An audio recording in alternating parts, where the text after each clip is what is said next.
they have allowed the namazis to go and pray in the masjid, Gyan Vapi Masjid. The earlier order of the lower court was they limited to only 20 people. So, but we are hopeful that on the next date of hearing, the Supreme Court will do complete justice, because in my opinion, a grave procedural unfairness has happened, because the commissioner had not given a report to the to the lower court judge. A petitioner moves an application, and before even the notice is given to the Muslim side, the honorable judge passes an order to protect that area, that so-called thing called shivling, which is not there, it is a fountain, and then limiting the namazis to 20. So that trial court order is completely wrong, it is unfair, and we hope that on the next date of hearing, which is going to be held on the 19th, the Supreme Court will recognize the grave procedural unfairness in A, ignoring 1991 Act, B, the Allahabad High Court stay of 1998, C, appointing of the commissioner ex parte, D, ordering and sealing without hearing of the other party. So these are the four things which we hope that on the next date of hearing, the Supreme Court will take note of it. But as I have told you earlier, the order of the trial court is completely wrong, unfair, illegal, which we hope that Supreme Court on the next date of hearing will completely stay that order. So today in Varanasi court also, sir, one of the surveyor, trial court, Mr. Mishra, he was removed. Ajay Mishra was removed now, and they have been given 2 days of time to submit the report to Varanasi court. How do you see this? First of all, I am against that survey. Number one, I was against, when I am against the survey, I am also against the appointment of a commissioner, because you go and ask for a survey and you give a name to the court, and the court accepts that name all out of the survey. The lower court has forgotten the 1998 stay, and the honorable judge of the lower court did not even allow the Muslim side to be heard. So that is procedurally completely unfair, that you deny a party to even hear, and then secondly, the commissioner did not even give a report. It is the petitioner who goes to the court and says, "Oh, Baba mil gaye." और आप मुस्लिम side को सुनने भी नहीं देते, आप notice भी नहीं देते, और आप ऑर्डर पास कर रहे थे, एक्स पार्टी ऑर्डर पास कर रहे थे आप. लेकिन सर वीडियोस भी इमर्ज हुए हैं. देखिए मैडम, सुनिए, नहीं सुनिए, वो आप ये बात आप कोर्ट में जाके बोलिए फिर आप.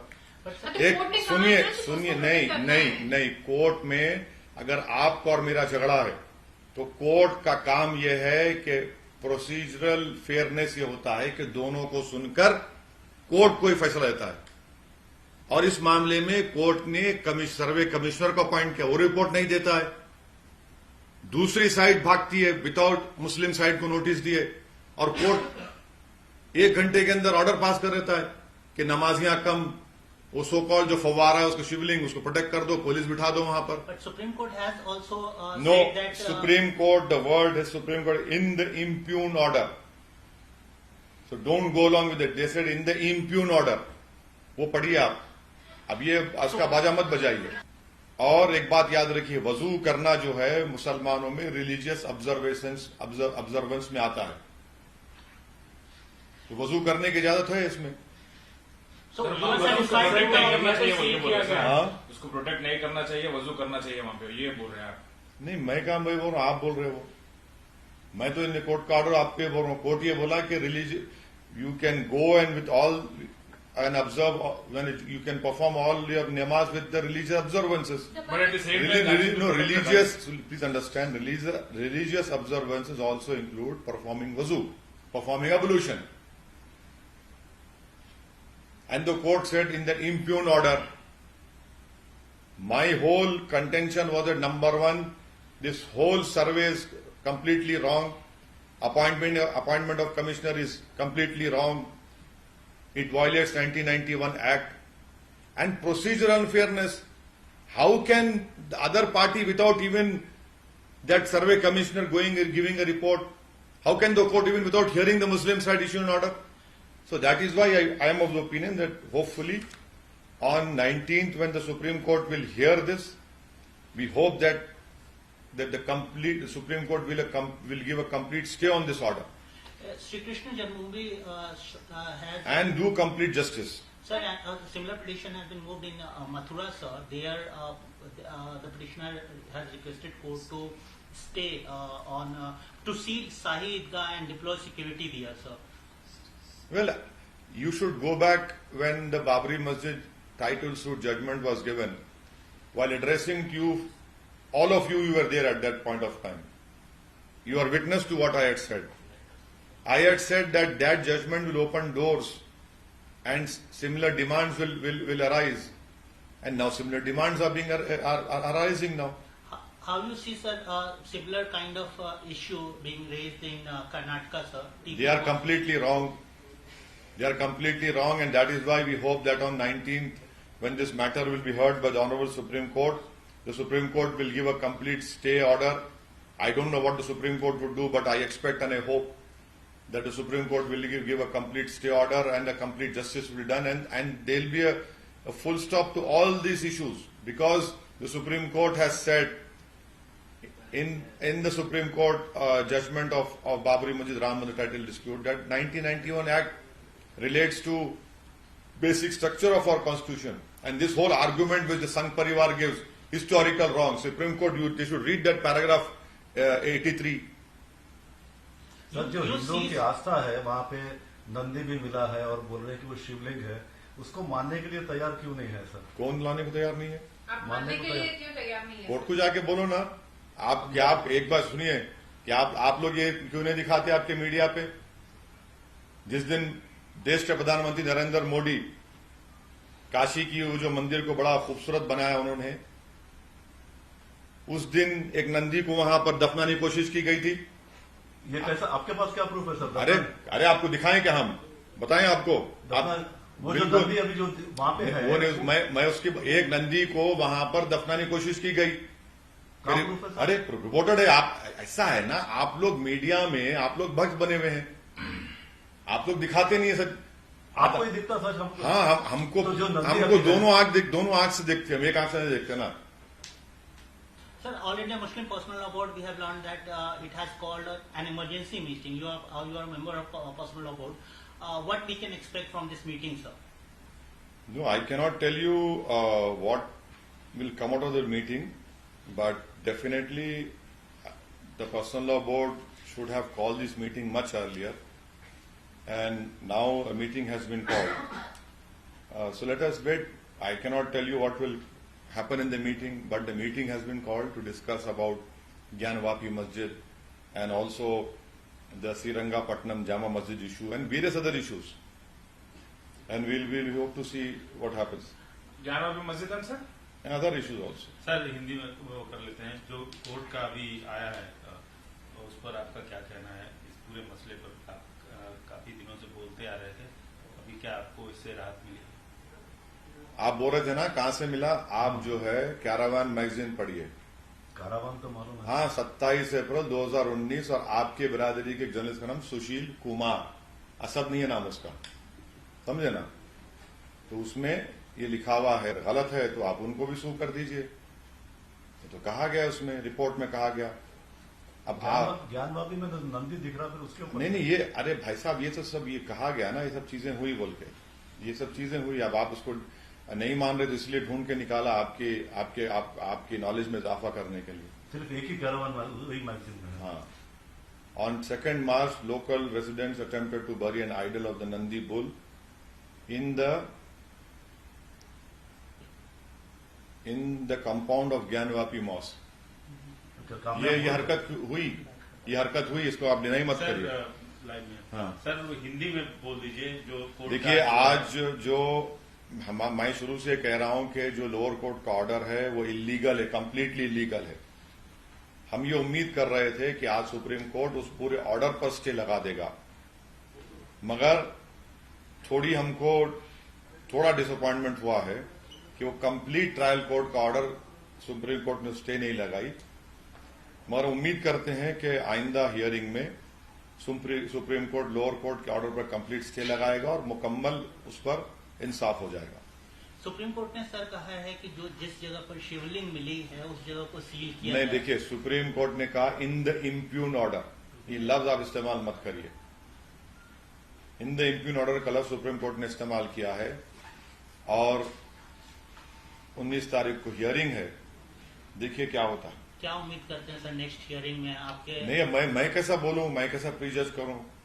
हम तो उम्मीद कर रहे हैं कि इंशाल्लाह सुप्रीम कोर्ट पूरा कंप्लीट स्टे लगा देगा, मुकम्मल इंसाफ होगा, सर क्योंकि फिर उसके बाद छुट्टियां भी शुरू हो रही सुप्रीम कोर्ट को। सर इस मसले पर मुस्लिम पर्सनल लॉ बोर्ड ने एक मीटिंग कॉल की है, आप मेंबर भी हैं। एजेंडा क्या रहेगा उस मीटिंग का, क्या है, थोड़ा तफसील से नहीं, बताइए।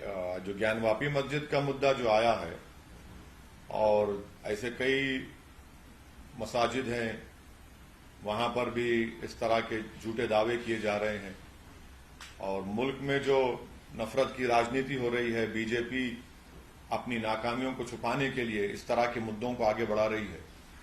तो ये उसमें मीटिंग में जूम पर मीटिंग होगी और उस मीटिंग के बाद जाहिर है मुस्लिम पर्सनल लॉ बोर्ड के स्पोक्स पर्सन आपको पूरा बोलेंगे उसमें क्या तय हुआ, क्या क्या बातें हुई।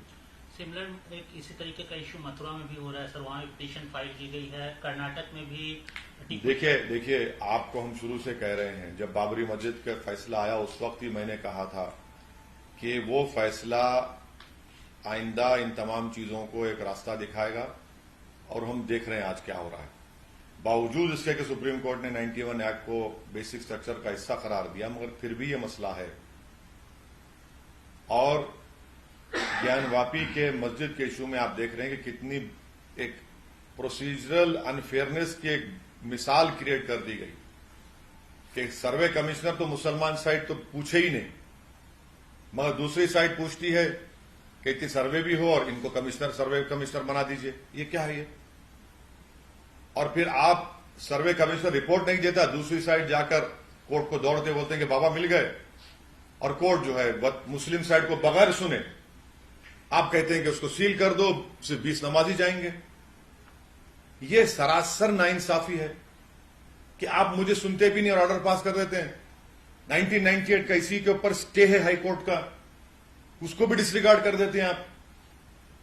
इसीलिए मैं कह रहा हूं कि ये पूरी कोशिशें की जा रही हैं, हमको जिस तरह बाबरी मस्जिद छीन लिया गया, उसी तरह इस मस्जिद को छीनने की कोशिश की जा रही है। इसी तरह से आपने अभी बताया कि मथुरा का मसला है, श्रीरंगापट्टनम की एक जामा मस्जिद को कहा जा रहा है, मुंबई में हाजी अली दरगाह के ताल्लुक से अनाप शनाप बका जाता है, कर्नाटका में एक 150 साल पुरानी मस्जिद है, उसके नए हिस्से को तोड़कर बनाया गया तो वहां पर विश्व हिंदू परिषद बजरंग दल के लोग पहुंच गए कि नहीं वहां पर मंदिर थी।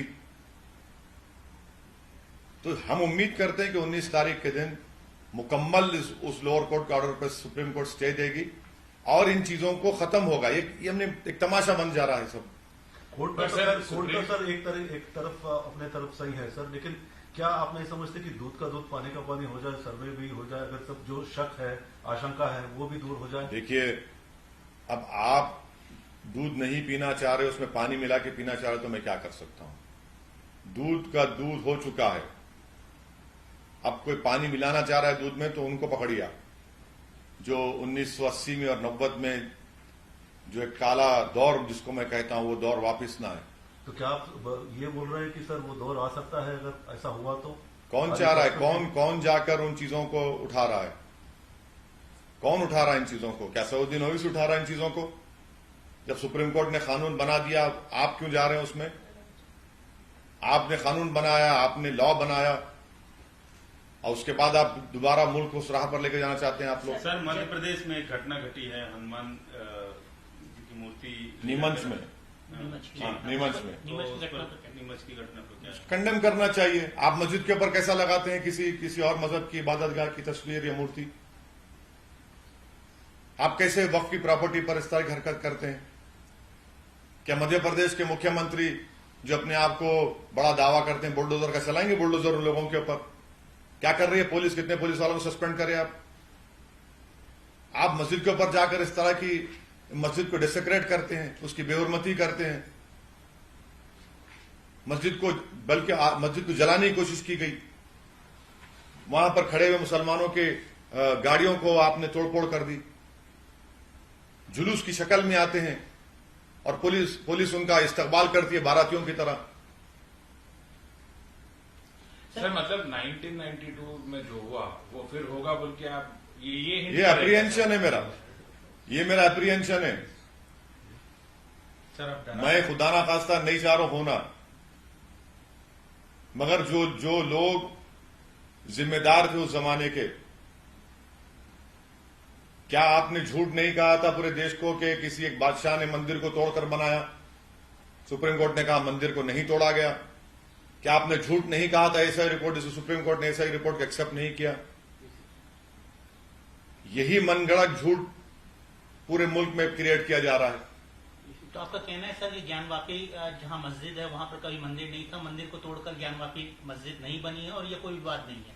मैं ये कह रहा हूं कि 1991 का एक्ट क्लियर है, उसको मानने की जरूरत है। सुप्रीम कोर्ट का जजमेंट बाबरी मस्जिद में और राम मंदिर के सिविल सूट में जो आया, उसमें जो सुप्रीम कोर्ट ने पैराग्राफ नंबर 83 पर जो ऑब्जर्वेशंस दी हैं उसको मानने की जरूरत है। ये बहुत जरूरी है। सर सुप्रीम कोर्ट ने ये भी कहा क्लियरली वजू नमाज वहां पे कर सकते हैं मगर शिवलिंग को प्रोटेक्ट करना चाहिए। तो सर इस पे आप क्यों नहीं बोलते? शिवलिंग नहीं, इम्प्यून ऑर्डर का वर्ड आप पढ़िए। आप लोग everything to protect Shivling. Impugned order, you should read impugned order. अच्छा, आप बार बार पूछ रहे Parliament has mandated in no uncertain terms the history and its wrongs shall not be used as instruments to oppress the present and the future.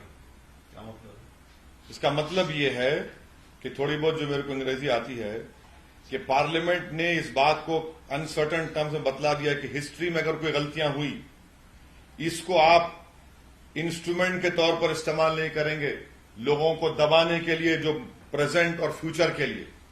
ये पढ़ लीजिए। कौन कर रहा है? बिल्कुल। अगर कोई गलती हुई है कि क्या हो रहा है फिर? ये क्या हो रहा है? जो सुनिए, नहीं 98 में इस पर स्टे है, नहीं है। इसी मसले पर 98 का कोर्ट का स्टे है। आप पार्टीज को चेंज करते हैं और आप जो है ये एक रिप्रेजेंटेटिव सूट था वो, अब आप इंडिविजुअल राइट्स को लेकर जाते हैं। सुप्रीम कोर्ट खुद कोर्ट कर रहा है उस पैराग्राफ नंबर 83 में। अच्छा, आप लोग पढ़ते नहीं है, पैराग्राफ 82 पढ़िए। उस वक्त के होम मिनिस्टर ने क्या कहा था 12 सितंबर को 1991 को? Tolerance, respect for and acceptance of equality of all religions faiths is a fundamental precept of fraternity. 91 के एक्ट का इंटेंट इससे मालूम होता है जो पार्लियामेंट में कहा जाता है। इसमें इंटेंट दिख रहा है आपको? क्या है, क्या हो रहा है फिर यहां पर? आप बार बार कह रहे हैं सर कि ये बाबरी मस्जिद के जो पूरा अयोध्या का मसला था उसका ये रिपीट आपको लग रहा है, क्यों ऐसा लग रहा है? 100% रिपीट लग रहा है ना भाई। आपने रात के अंधेरे में मूर्तियां चोरी से रख दी, उस वक्त के डीएम ने मस्जिद को बंद कर दिया। आपने कहा कि सिर्फ पुजारी जाकर पूजा करेंगे, मेरी नमाज से महरूम हो गया। यहां पर भी आपने क्या किया? आपने कहा 20 लोग जाएंगे। वहां पर राजीव गांधी के जमाने में बगैर मुस्लिम पक्ष को सुने 30 पेज का ऑर्डर दे दिए, ताले खोल दिया आपने। यहां पर आप बगैर मुसलमान को फिर सुने, कोई सुना ही नहीं आपने मुसलमान को। हम पार्टी है उसमें, यहां पर आपने पार्टी को सुनते नहीं है। और आप सर्वे कमिश्नर को अपॉइंट करते, सर्वे कमिश्नर को रिपोर्ट भी नहीं देता है। दूसरी साइड भागती है, बाबा मिल गए कोर्ट के पास, और कोर्ट बगैर मुसलमानों को सुने। बगैर कोर्ट का काम ही होता है कि मुसलमान को सुने, कोर्ट का काम ही होता है कि सर्वे कमिश्नर की फाइनल रिपोर्ट दे, मगर कोर्ट दूसरी साइड गई और ऑर्डर पास कर दिए। लेकिन सुप्रीम कोर्ट से मामला सुनने के बाद ही बाबरी मस्जिद का फैसला। मैं आपको लोअर कोर्ट की बात कर रहा हूं, आप कंफ्यूज हो जाते, समझते नहीं ना मेरी बात को आप। सर आपने कहा है कि बाबरी मस्जिद छीन ली गई, आपके शब्द हैं, लेकिन हाँ, एक बात सुनिए, क्यों बोलते हैं हम? अगर 6 दिसंबर को बाबरी मस्जिद को शहीद नहीं किया तो कोर्ट का क्या फैसला आता बताइए? लेकिन सर वो अगर सुनिए, लेकिन नहीं, अगर मस्जिद को शहीद नहीं किया जाता तो क्या होता? अगर मस्जिद को शहीद नहीं किया तो क्या फैसला आता बताइए मेरे को आप। अगर ताले खोलने से पहले मुझे सुना जाता तो क्या होता था बताइए। आपने सुप्रीम कोर्ट को सॉलम एफर्मेशन दिया था कि मस्जिद को हाथ नहीं लगाएंगे, अब तक वो कंटेम्प्ट पिटीशन हियर नहीं हुआ, मालूम आपको। मगर 140 जिन लोग साल से सुनिए, लड़ रहे ना सर। जिन लोग जी 140 साल से तो लड़ रहे ना सर। क्या लड़ रहे हैं आप, क्या लड़ रहे हैं आप? लड़ रहे तो आप तोड़ देंगे उसको, बगैर कोर्ट का फैसला है। जो बाबरी मस्जिद को डेमोलिशन करे कंटेम्प्ट पिटीशन आज तक हियर नहीं हुआ, मालूम आपको। वो चबूतरे का कंटेम्प्ट पिटीशन हियर हुआ था जिसमें कल्याण सिंह को सजा हुई थी। तो इसीलिए हम कह रहे हैं कि ये हम अब मस्जिद को खो चुके हैं, अब दूसरे मस्जिद को नहीं खोना चाहते। सर, भारत की न्यायपालिका पे आपको भरोसा है? आपको शक क्यों हो रहा है? क्या आप ये इस तरह का सवाल आप दूसरे पॉलिटिशियन से पूछते हैं जो मुसलमान नहीं है? हर चीज आप लोग, क्या आप लोग वफादारी का सर्टिफिकेट देंगे मुझे बैठकर यहां पर? आपको भरोसा है नहीं है, आपको इस पर भरोसा है नहीं है। मुझे नहीं चाहिए आपकी वफादारी के और उसकी सर्टिफिकेट। मुझे एक भारत का मैं नागरिक हूं, संविधान पर मुझे पूरा भरोसा है। सुप्रीम कोर्ट के फैसलों से ना इत्तेफाक करना मेरा संवैधानिक राइट है, क्योंकि जस्टिस जे.एस. वर्मा ने कहा था, असदुद्दीन ओवैसी ने नहीं कहा था कि supreme court is supreme but not infallible. Justice JS. Verma ने कहा था ना ये बात। तो आगे के लिए सर क्या, खैर कोर्ट का तो 19 को आएगा, लेकिन ऐसे मामले आते रहेंगे, तो क्या आप एक कुछ सजेस्ट करेंगे कि ऐसे जब मैं तरह से उसको हैंडल किया जाए? मैं इतना ही सजेस्ट करूंगा कि बीजेपी और आरएसएस 1991 एक्ट को फॉलो करें और चाबी ना दें इस चीजों को। ये सब के सब कौन है ये लोग? क्या इनका कनेक्शन आरएसएस से नहीं है? पर अब बीजेपी और आरएसएस को क्यों नहीं? अरे वाह, अरे आपको नहीं दिख रहा है तो हमको दिख रहा है ना, हमको दिख रहा है। क्या कहा था वो आरएसएस के वो राष्ट्रीय मुस्लिम मर्ज के जिम्मेदार है? आपने मीडिया में बड़ा कैरी किया था आपके चैनल ने। वो खुद ऐसा बोल के बता दिए कि ये इन्हीं का कनेक्शन इससे ताल्लुक है इसका। तो बीजेपी और आरएसएस पॉलिटिसाइज करना चाह रही है इसको, आप ये कहना? पॉलिटिसाइज नहीं करना चाह रही है, उससे ज्यादा आगे जाना चाह रही है। जो कल्चरल हिस्ट्री है पूरा उसको इरेज करना चाहते हैं, ये उनका असल मंशा और मकसद है। और इसमें कि कांग्रेस के नेता हैं वो तो बोले कि दे दो मस्जिद दे दो। कोई है ना वो, कोई वो स्वामी है, क्या है उनका नाम, कोई हाँ आचार्य जी, हाँ कांग्रेस के हैं वो। भाई साहब मस्जिद मेरी भी नहीं है, मस्जिद ना मेरे माँ की है, ना मेरे भाई की है, ना मेरे खानदान। मस्जिद अल्लाह के नाम पे होती है, क्यों देंगे मस्जिद हम? क्या कांग्रेस पार्टी उनके बयान से इत्तेफाक करती है? देश जोड़ो की बात करते हैं और देश तोड़ो के काम आपका आदमी बोलता है। नहीं, वो दिल बड़ा करने की बात। कब तक दिल बड़ा करेंगे? आप तो हमारा जिस्म ही काट दिए, अब कौन सा दिल बचा है? सर, आपको नहीं लगता है कि इस तरीके के जो भावनात्मक मुद्दे हैं, जो जनरली ये बोला गया, जन्मभूमि चाहे कृष्ण मथुरा का इश्यू हो, अयोध्या का इश्यू हो या काशी का इश्यू हो, वहां पर एक मेजोरिटी कम्युनिटी का एक बिलीफ है, उसको दोनों कम्युनिटी को मिलकर उसको सॉल्व करना चाहिए, एक पीसफुल सोल्यूशन आना चाहिए इसका। देखिए, आप दिखाई दी अपनी असलियत, मेजॉरिटी कम्युनिटी का बिलीफ। तो क्या मेजॉरिटी कम्युनिटी का बिलीफ माइनॉरिटी कम्युनिटी की बिलीफ से ज्यादा होता है क्या? है ये क्या बात कर रहे हैं आप? बिलीफ पर चलेगा देश या संविधान पर चलेगा? ये क्या बात है? बिलीफ के ऊपर नहीं चलता देश। मेरी बिलीफ का क्या होगा? मैं आपके चरणों में पेश कर दूं मेरे बिलीफ को। कानून के मुताबिक चलेगा, आइन के मुताबिक चलेगा, संविधान के मुताबिक चलेगा। कोर्ट बिलीफ कहां से लेकर आ रहे इस चीज को? सर, लोअर कोर्ट के फैसले पर आपको ऑब्जेक्शन भी है? हाँ, तो ऑब्जेक्शन का इख्तियार है मुझे। मैं क्या बिलीफ की बात कर रहा हूं? मैं कह रहा हूं मुझे उस पर उनके मुझे इख्तियार है। मैं कहां कंटेम्प्ट कर रहा हूं? मैं कह रहा हूं कोर्ट का फैसले को गलत है फैसला, क्योंकि सुप्रीम कोर्ट के जजमेंट के खिलाफ है, 91 के एक्ट के खिलाफ है, और 98 में उसी इलाहाबाद हाईकोर्ट ने स्टे दिया इसी सेम डिमांड्स पर। एक रिप्रेजेंटेटिव सूट था 98 में, उसको आपने इंडिविजुअल राइट लगा दिया।